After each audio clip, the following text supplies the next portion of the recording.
ফর্মে নেই দল। চলতি আইপিএলে পরপর 4টি ম্যাচে হেরেছে চেন্নাই সুপার কিংস। দল হারলেও নজর কাড়ছেন মহেন্দ্র সিং ধোনি। 43 বছর বয়সে উইকেটের পেছনে দাঁড়িয়ে বিদ্যুৎ গতিতে স্টাম্প করছেন তিনি, আবার ঝাঁপিয়ে ক্যাচও ধরছেন। আইপিএলে রেকর্ড গড়েছেন ধোনি। পাঞ্জাব কিংসের ইনিংসের অষ্টম ওভারে রবিচন্দ্রন অশ্বিনের বল নিহাল ওয়াধেরার ব্যাটের কানায় লাগে। পিছনে দাঁড়িয়ে থাকা ধোনি ক্যাচ ধরেন। এটি আইপিএলে ধোনির 150তম ক্যাচ।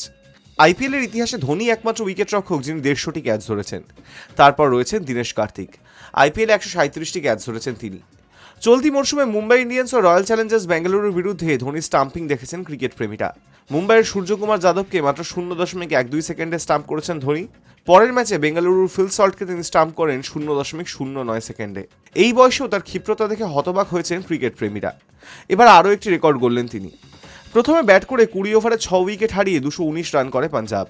শুরুতে ব্যাটিং বিপর্যয় হলেও ওপেনার প্রিয়াংশ আচারিয়া 42 বলে 103 রান করে দলকে টেনেছেন। শশাঙ্ক সিং 36 বলে 52, মার্কো জানসেন 19 বলে 34 রান করেছেন।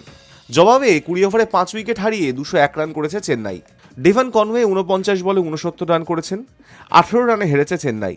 5টির মধ্যে 4টি হেরে 2 পয়েন্ট নিয়ে তালিকায় নবম স্থানে রয়েছে ধোনিরা। High news network.